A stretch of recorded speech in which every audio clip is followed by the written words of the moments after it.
अस्सलाम वालेकुम अज़ीज़ो, आपका अपना मेज़बान हसन जलाल। उम्मीद है कि आप सब बखैर व आफियत से होंगे।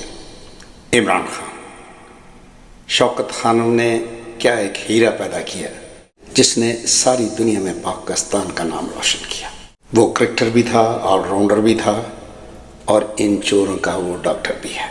सियासतदान के साथ साथ वो चांसलर ऑफ ब्रैडफोर्ड यूनिवर्सिटी का चांसलर भी रहा और अब वो ऑक्सफोर्ड यूनिवर्सिटी का चांसलर बनने के लिए मैदान में उतरा। बेशक वो जेल में बैठा हुआ, लेकिन लाखों के हिसाब से लोग उसकी फेवर में खड़े हो चुके हैं, जिसकी दुनिया में कोई कहीं मिसाल नहीं मिलती।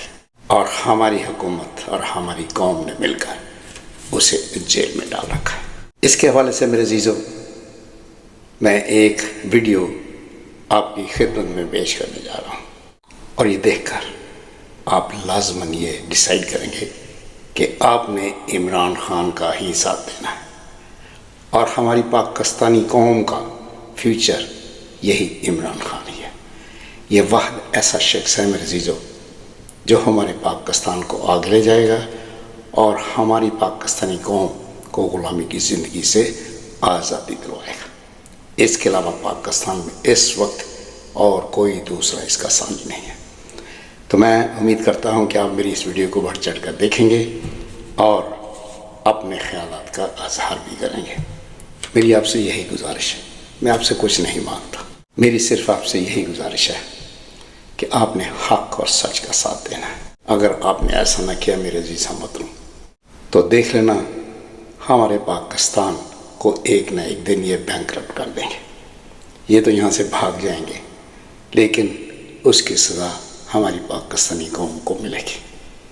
खुदा ना करे कोई दूसरा मुल्क हमारे मुल्क पर काबिज़ हो जाए और हम आइंदा जैसे पिछले 2-2.5 साल अंग्रेज़ों के ग़ुलाम रहे हैं, आप आइंदा आने वाले दुश्मन के ग़ुलाम होकर ज़िंदगी बसर करें।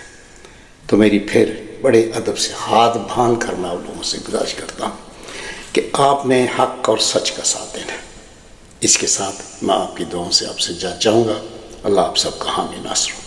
इमरान खान जिंदाबाद, पाकिस्तान पाइंदाबाद। Thank you.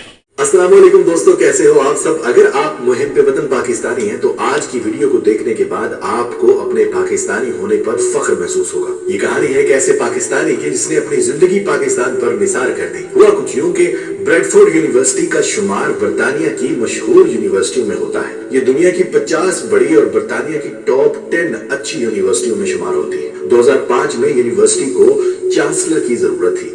पूरी दुनिया से 100 से ज्यादा स्कॉलर्स और बिजनेस मैनेजर्स को बुलाया गया, जिसमें ज्यादा तादाद बरतानिया, अमेरिका और जर्मन स्कॉलर्स की थी। उस लिस्ट में पाकिस्तान और इंडिया में से सिर्फ एक बंदे को बुलाया गया। सिलेक्शन से पहले जर्मन साइंटिस्ट को चांसलर की सीट के लिए सबसे ज्यादा मजबूत उम्मीदवार करार दिया जा रहा था। मगर तमाम कहानी उस वक्त तब्दील हो गई जब टैलेंट, लीडरशिप, मॉडर्न स्टडीज पर बहस में पाकिस्तान नसाद ने दूसरे तमाम उम्मीदवारों को पीछे छोड़ दिया। उस हॉल में ब्रैडफोर्ड के तमाम डायरेक्टर्स खड़े होकर तालियां बजाने और दाद देने पर मजबूर हो गए। तब एक जर्मन साइंटिस्ट उस स्कॉलर के पास आया और कहा, इस पोस्ट पर तुम मुझसे ज्यादा काबिल बंदे हो। काबीना की अक्सरियत ने उस स्कॉलर को मुंतखब कर लिया और कहा, बोलो कितनी तनख्वाह लोगे। उसने तारीखी कलमात बोले, कहने लगा, मैं यहाँ बिजनेस के लिए नहीं आया। तालीम और पैसे का एक दूसरे से मवाजना नहीं किया जा सकता। मैं एक ऐसे मुल्क से हूँ जहाँ लोगों को तालीम की बुनियादी सहूलियात नहीं है। हमारे पैसे वाले लोग दूसरे ममालिक में जाकर तालीम हासिल करते हैं,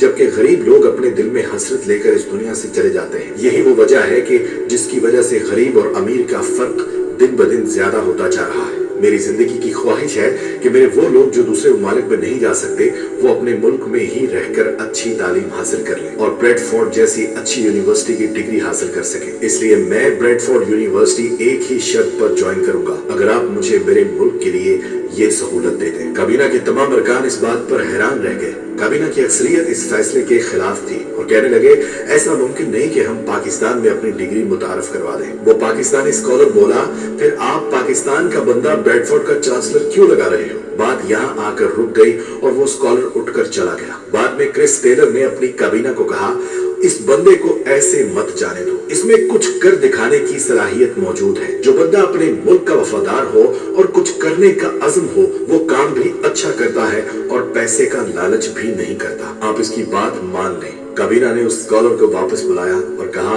आपकी तमाम बातें मंजूर है, आप ही ब्रेडफोर्ड के चांसलर बनेंगे। आप पाकिस्तान में जहां चाहते हैं कैंपस बना सकते हैं। वो स्कॉलर 9 साल तक ब्रेडफोर्ड का चांसलर रहा। 1986 के बाद ये पहला मौका है कि कोई बंदा इतने ज्यादा अरसे के लिए चांसलर बना। उस दौरान उसने पाकिस्तान में नमल यूनिवर्सिटी बनाई, जिसमें पढ़ने वाले तालिब इल्मों को वही डिग्री मिलती है जो बरतानिया में करोड़ों रुपए खर्च करके ब्रेडफोर्ड यूनिवर्सिटी में डिग्री हासिल करने वालों को मिलती है। उस शख्स का नाम इमरान खान है। वो मुनाफिक खान, तालिबान खान, यहूदी एजेंट और गद्दार सियासतदान के तौर पर जाना जाता है। मगर मैं अपनी जिंदगी में ऐसा पहला मुनाफिक बंदा देख रहा हूँ जो पैसे का लालच नहीं करता, और ऐसा पहला गद्दार देख रहा हूँ जो मुल्क के बाहर जाकर भी पैसे पर अपने मुल्क को तरजीह देता है। अगर किसी को ये मन घड़त कहानी लगे तो कैप्शन में मैंने 2 लिंक पेस्ट किए हैं जिस पर पूरी तारीख छाप दी गई है। आप जाकर रिसर्च जरूर कीजिएगा। आप जान जाएंगे कि नमल यूनिवर्सिटी का ब्रेडफोर्ड यूनिवर्सिटी से इल्हाक है, यानी इसका मतलब ये है कि पाकिस्तान में रहते हुए बच्चों को बरतानवी टॉप क्लास यूनिवर्सिटी की डिग्री दी जाती है, और ये सब मुमकिन हुआ उस एक शख्स इमरान खान की वजह से। नहीं, तालिबान खान, यहूदी एजेंट और गद्दार सियासतदान की वजह से। उम्मीद है कि जो ज़हनी गुलाम नहीं है, जो मुनाफिकत नहीं करते, उन्हें ये वीडियो देखकर बहुत खुशी हुई होगी। उन्हीं से गुजारिश है कि अपने दोस्तों के साथ भी इसको शेयर कीजिएगा, ताकि पाकिस्तानी ये जान जाए कि उनकी आने वाली नस्लों के लिए भी इमरान खान ने क्या क्या किया है। 1947 होता ही ना तो बेहतर था, हम हिंदुस्तानी रहते तो बेहतर था। यहाँ तक नौबत आ पहुंची है। मैं कहता हूँ अल्लामा इकबाल ने ख्वाब ठीक देखा था, कायदे आज़म ने जिद्दोजहद ठीक की थी, लेकिन उसके बाद हमारे ऊपर अंग्रेजों के कुत्ते नहलाने वाले हमारे ऊपर मुसल्लत कर दिए गए। अगर दुनिया हमारे ऊपर बैन करती है तो वो हक बजानिब है। मुझे बताइए, इस वक्त जो है वो बलूचिस्तान जल रहा है कि नहीं जल रहा? इस वक्त KPK के अंदर जुल्म और तशद्दुद हो रहा है कि नहीं हो रहा? पंजाब के अंदर जुल्म और तशद्दुद के पहरे हैं कि नहीं है? इस वक्त भी लाहौर की किसी सड़क के ऊपर आप गुजर के देखिए, जगह जगह पर आपको नाके लगे हुए मिलेंगे। हालांकि 14 अगस्त की रात शुरू हो चुकी है, आजादी की रात है, लेकिन यहाँ पर जो है वो खौफ के पहरे हैं, क्योंकि कौम जो है हुक्मरानों को नहीं मान रही और हुक्मरान जो है वो आवाम की सुनने के लिए तैयार नहीं है। तो जब ऐसी सूरत हाल होगी तो फिर दुनिया जो है वहां पर पाबंदियां ही लगाएगी ना, आपके ऊपर नारे ही कसेगी, क्योंकि उन्होंने कहा था कि ये ऐसे लोग हैं जो अपनी माँ को भी बेच देते हैं। तो जब डॉलर के एवज ये माँ को बेचने के लिए तैयार हो जाएं तो हम पाकिस्तानी कौम है, हमें क्यों ना बेचा जाएगा। आज तक